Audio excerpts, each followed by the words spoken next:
এক নামকরা কোম্পানির মালিক চৌধুরী সাহেব। একদিন তিনি অফিস থেকে তার গাড়ি নিয়ে বেরোচ্ছেন। এমন সময় দারোয়ান তার গাড়ি আটকে দিয়ে বললেন, স্যার, আজ আপনি এই গাড়ি নিয়ে বেরোবেন না।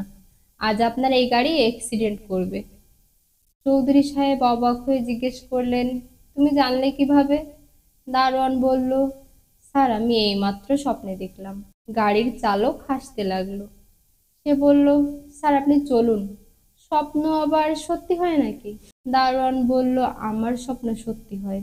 স্যার, আপনার কিছু হলে আমরা সবাই পথে বসে যাব, না খেতে পেয়ে মারা যাব। দয়া করে আপনি যাবেন না, আমার অনুরোধটুকু রাখুন।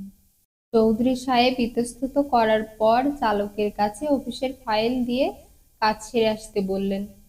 1 ঘন্টা পর চৌধুরী সাহেবের কাছে ফোন আসলো।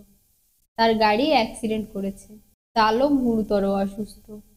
চৌধুরী সাহেব চুপচাপ বসে রইলেন আর ভাবতে লাগলেন, এক দারোয়ানের স্বপ্ন আজ তার জীবন বাঁচিয়ে দিল। তিনি দারোয়ানকে ডেকে পাঠালেন। দারোয়ান তার রুমে ঢোকার সাথে সাথে তিনি দারোয়ানকে বুকে জড়িয়ে নিলেন।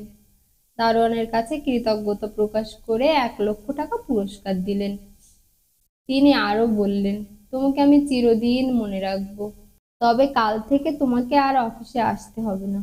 তোমাকে আমি চাকরি থেকে বরখাস্ত করলাম। এ কথা শুনে দারোয়ানের মাথায় আকাশ ভেঙে পড়ল। দারোয়ান জিজ্ঞেস করলো, স্যার, আমার দোষ?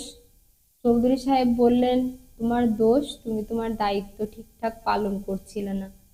অফিসে কাজের সময় তুমি ঘুমোচ্ছিলে, তাই তোমাকে চাকরি থেকে বরখাস্ত করা হলো।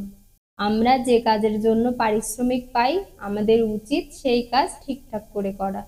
আমার অন্যান্য চারিত্রিক গুণাবলী যতই ভালো হোক না কেন, আমি যদি দায়িত্বশীল না হই, তাহলে ওই ভালো গুণগুলো জীবনে কোনো কাজেই আসবে না।